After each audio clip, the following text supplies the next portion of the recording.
Direktur Ekonomi Digital Selyos Nailul Huda menanggapi soal gaya komunikasi Menteri Keuangan Purbaya yang dinilai ceplas-ceplos. Gaya koboi Menteri Purbaya disenangi masyarakat. Namun Nailul ingatkan, yang terpenting adalah poin yang dibicarakan oleh Menq Purbaya. Selain itu, hendaknya antar kementerian lembaga perlu satu suara agar kepercayaan publik terhadap pemerintah terjaga.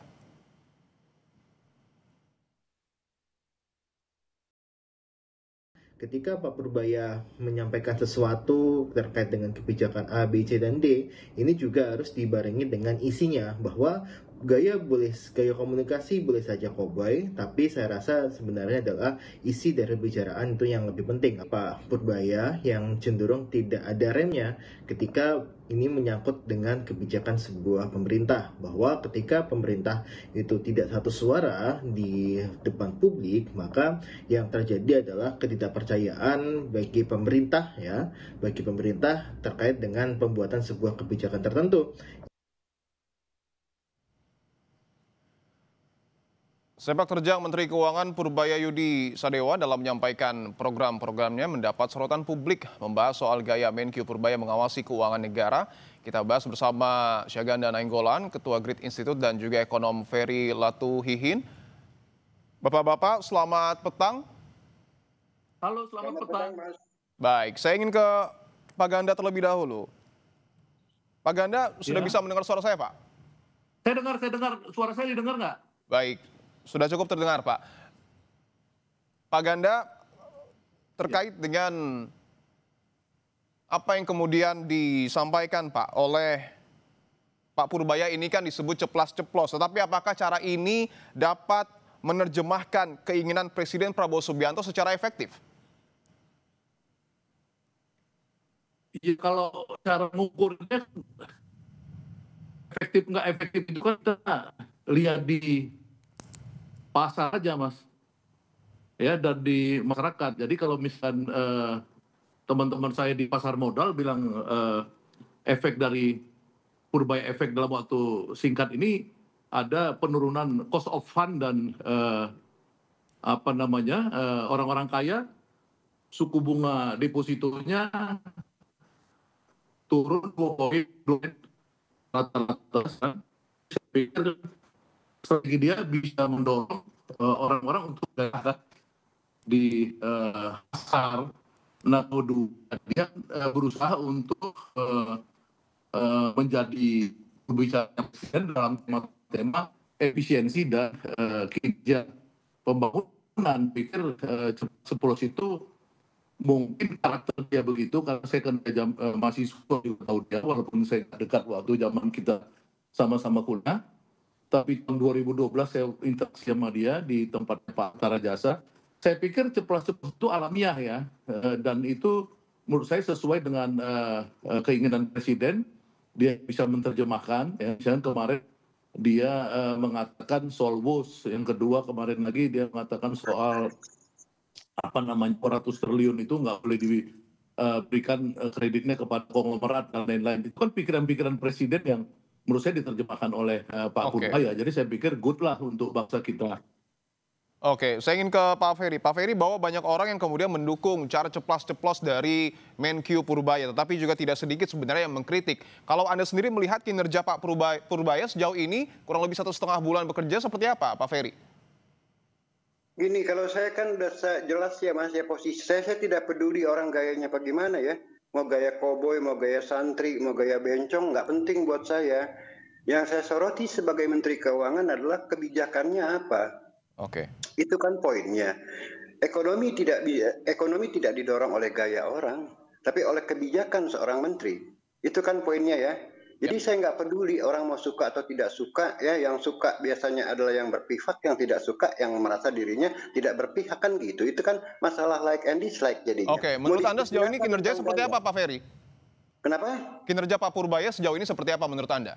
Saya belum lihat hasilnya, Mas. Ya kan, walaupun beliau bilang katanya konsumsi naik, setelah 200 triliun dikucurkan ke himbara, konsumsi naik menjadi 5,68%, masa bisa secepat itu, sedangkan kita lihat indeks kepercayaan konsumen itu turun loh di bulan September.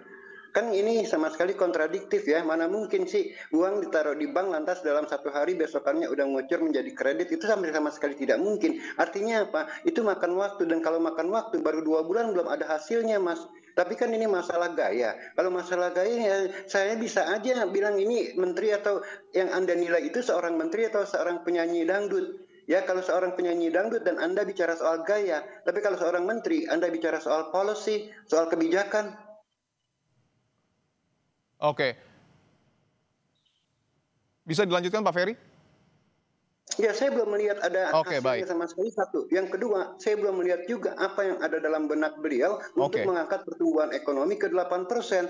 Polisinya apa, kebijakannya apa. Saya dengar beliau merancang suatu policy yang antara lain adalah hilirisasi, ya kan, ada juga downstreaming, ada juga digitalisasi, ada industrialisasi. Itu bukan wewenang beliau. Karena Jadi begini salah. Pak Ferry, bahwa sebelumnya mantan Kepala PCO Pak Hasan Nasbi mengkritik gaya komunikasi Pak Purbaya karena menilai berpotensi untuk kemudian melemahkan pemerintah dan juga memecah belah. Tidakkah ini menjadi hal yang penting? Nah, itu bukan point of discussion saya ya, dan itu juga belum tentu juga terjadi gitu loh. Ya, bisa juga memang itu settingannya bisa aja kalau presiden bilang, sampean ngikutin iramanya Pak Purbaya, ya kan bisa aja. Kita kan nggak tahu ya. Jadi nggak penting itu gaya gitu. Kalau Anda seorang ekonom, yang Anda perhatikan dari seorang menteri adalah kebijakannya. Tapi kalau Anda ngomong gaya, menteri itu penyanyi dangdut atau menteri, gitu kan? Oke, baik. Saya ingin ke Pak Ganda. Pak Ganda, bahwa Pak Ferry menilai capaian dari Pak Purbaya ini belum terlihat. Tanggapan Anda seperti apa, Pak Ganda?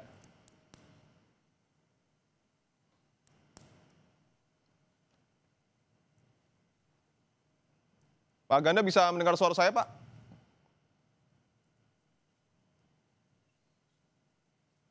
Baik, saya ingin ke Pak Ferry lagi. Pak Ferry, sebelumnya juga Pak Purbaya ini cukup optimistis dalam kuartal 4 pertumbuhan ekonomi ini dapat mencapai lebih dari 5%. Anda melihat hal itu Nggak juga? mungkin.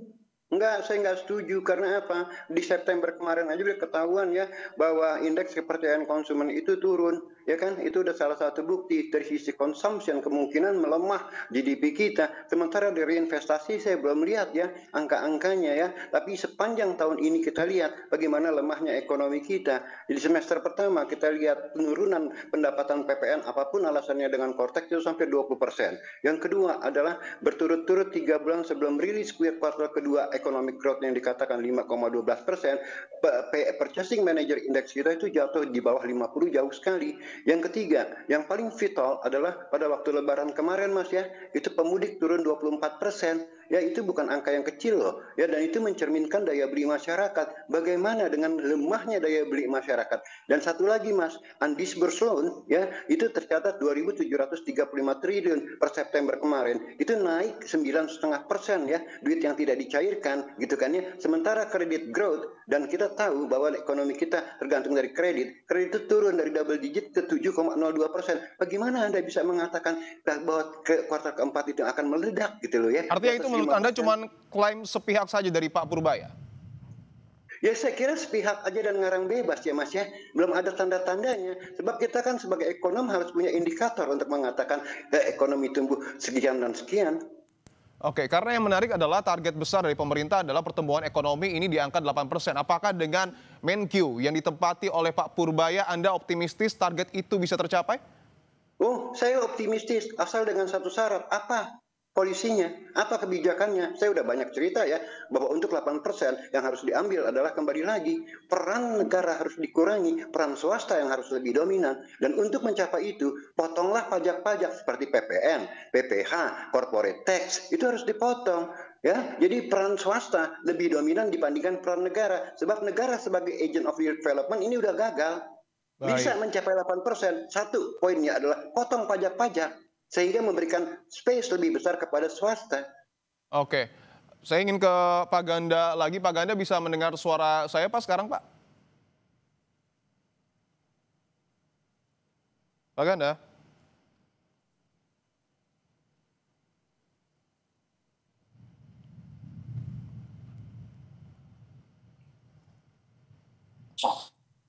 Pak Ganda? Baik, saya sepertinya akan ke Pak Ferry terlebih dahulu sembari menunggu komunikasi yang kemudian terhubung dengan Pak Ganda. Pak Ferry, bahwa ada sejumlah katakanlah kebijakan yang kemudian menuai sorotan publik yang kemudian diambil oleh Pak Purbaya. Seperti misalnya adalah tidak menaikkan cukai rokok, kemudian juga mengejar 200 pengemplang pajak, kebijakan TKD dan juga layanan pengaduan lapor Pak Purbaya. Yang terbaru juga impor baju bekas, ini juga akan dalam tanda kutip dijaga betul agar tidak terjadi oleh Pak Purbaya. Tidak cukupkah kebijakan ini, Pak Ferry? Gini, kalau itu ya kita harus bedakan Mas ya antara administrasi dan policy ya. Ya, impor baju bekas itu bukan policy, itu lebih bersifat administratif ya. Oke. Mengejar pengemplang pajak pun itu sifatnya administratif bukan policy. Yang namanya fiscal policy adalah menaikkan atau menurunkan itu yang namanya pajak, sama seperti BI, menaikkan atau menurunkan BI rate kan gitu ya. Ya, nah, makanya saya bilang ada satu tips yang menarik dari pernyataan Pak Purbaya bahwa beliau akan tadi udah dibilang ya akan mengurangi atau kalau bisa menghapuskan cukai rokok ya. Yang kedua ada yang menarik yaitu beliau pernah bilang dia akan menurunkan PPN tahun depan gitu. Itu sangat bagus. Saya dukung itu. Baik. Ya. Intinya polusi ya, Pak Ferry. Ya itu kalau mau mencapai 8% pemerintah harus berani mengorbankan diri yaitu menerima pendapatan pajak lebih rendah. Oke, saya ingin ke Pak Ganda lagi. Pak Ganda sudah bisa mendengar Pak suara saya Pak? Saya mendengar. Baik. Saya sudah mendengar suara Bapak. Pak Ganda, bahwa apa yang kemudian disampaikan oleh Pak Ferry, beliau belum melihat kinerja konkret dari Menkyu Pak Purbaya. Anda sepakat dengan pernyataan itu? Wah, kalau menurut saya sih sangat konkret ya, karena kan yang dibahas tadi tentang misalkan indeks konsumen dan lain-lain oleh Pak Ferry tadi, itu kan sebenarnya itu Pak Purbaya belum masuk ya jadi menteri. Jadi memang kita harus melihat pas dia masuk itu apa yang dia bisa lakukan. Yang kedua, yang disebut kebijakan itu apa ya? Kalau kebijakan itu misalkan misalkan kebijakan Menteri Keuangan dalam memberikan penjaminan ya terhadap Koperasi Desa Merah Putih, sehingga kemarin Bank BNI mengucurkan 2,3 triliun kepada pembangunan Koperasi Desa Merah Putih. Karena apa? Karena Pak Purbaya memberikan garansi jaminan itu secara tertulis. Itu kan namanya kebijakan ya. Kemudian kebijakan apa? Kebijakan terkait dengan bea cukai, bagaimana sebagai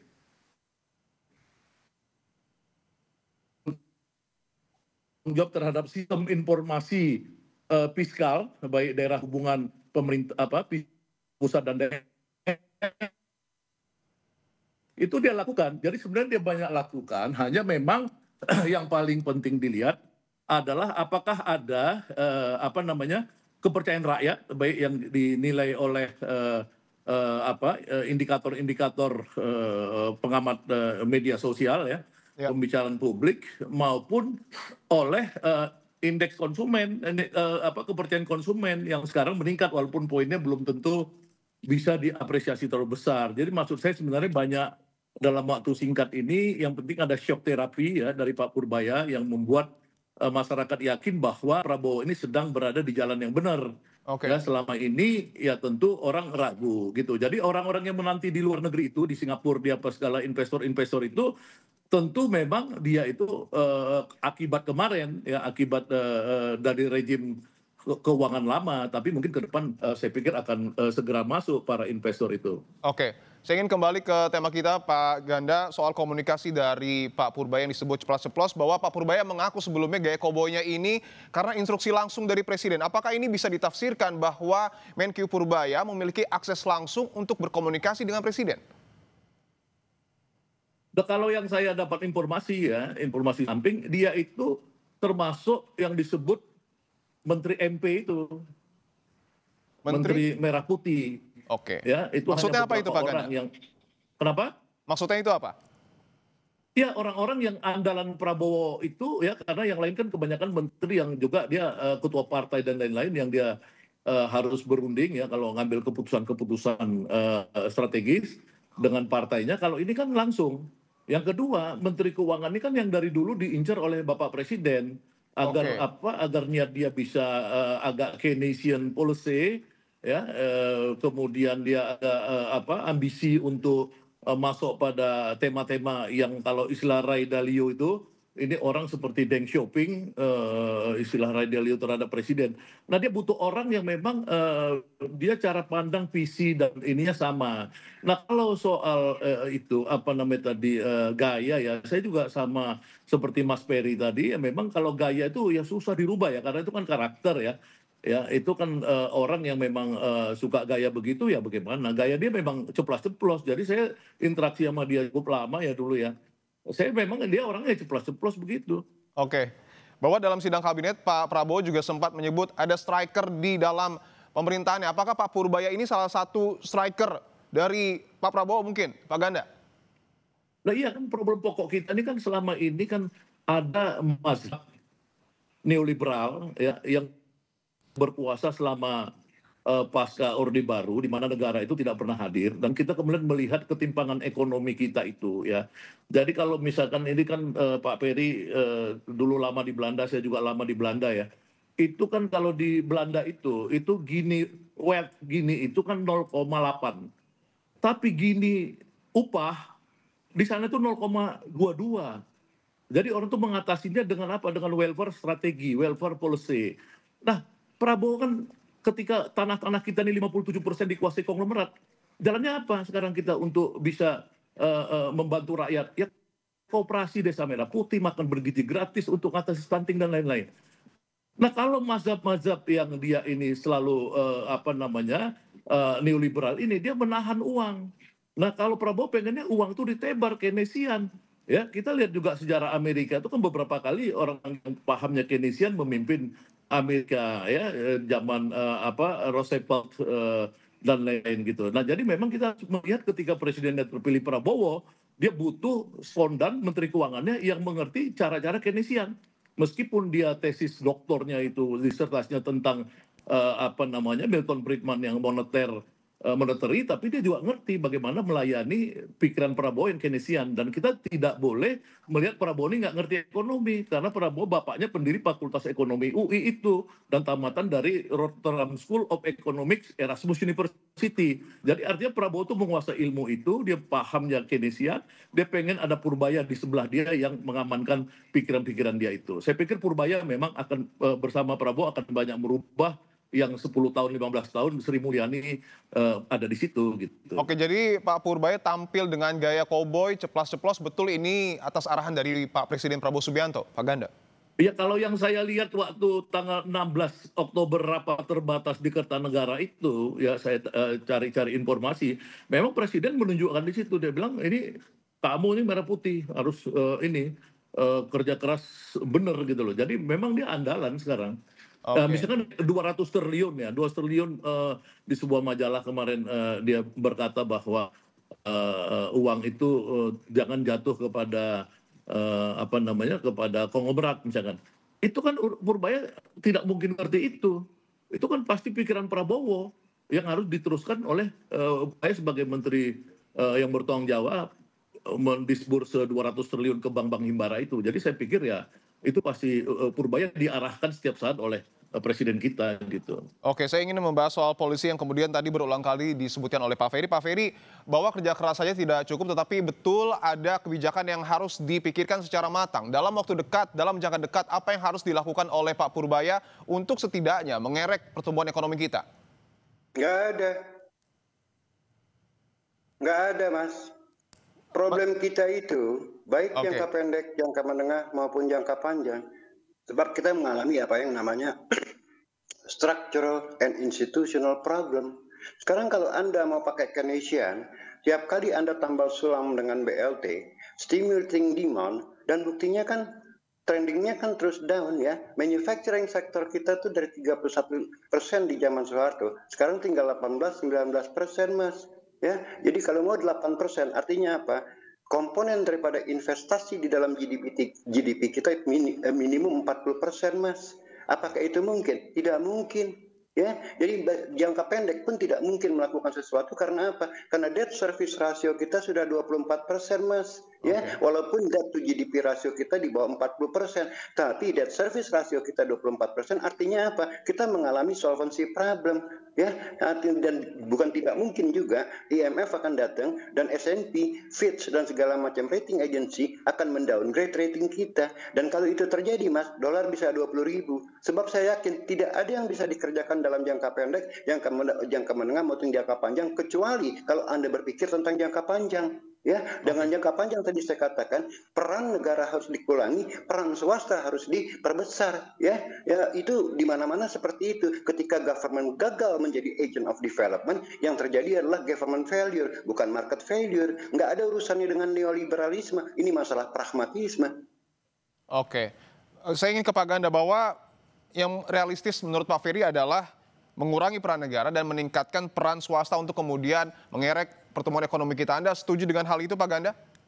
Ya pasti enggak lah, karena 25 tahun ini itu justru peran negara kita itu enggak ada. 10 tahun terakhir peran negara kita itu hanya memuaskan oligarki. Jadi oligarki kalau kata Karl Marx itu ya, itu proksi daripada negara itu ya, itu dimiliki oleh kapitalis-kapitalis itu. Itu yang terjadi. Dia buat undang-undang Omnibus Law ya, dibuat ini buat itu dalam 40 hari, undang-undang Omnibus Law bisa terjadi gara-gara apa? Gara-gara negara diperalat oleh cukong-cukong itu. Nah sekarang zaman Prabowo setelah 25 tahun, 20 tahun ya, itu negara mulai hadir. Ya saya kan ikut dulu zaman Pak Hatta Rajasa ya, negara berusaha jadi mediator ya antara konglomerat dengan rakyat miskin. Ya sekarang ini enggak berpihak. Baik. Ya negara berpihak pada buruh, dia naikin upah 6,5%. Ya, kemudian negara berpihak kepada petani, dia naikin harga gabah 6.500. Ya kita biarkan dong ada exercise seperti ini. Baik. Ya habis perang dunia juga dulu di Amerika juga yang berkuasa kan mazhabnya Keynesian. Kita nggak apa-apa, itu kita coba aja. Baik, Pak Syahganda Nainggolan dan juga Pak Ferry Latuihin, terima kasih telah bergabung di Kompas Petang.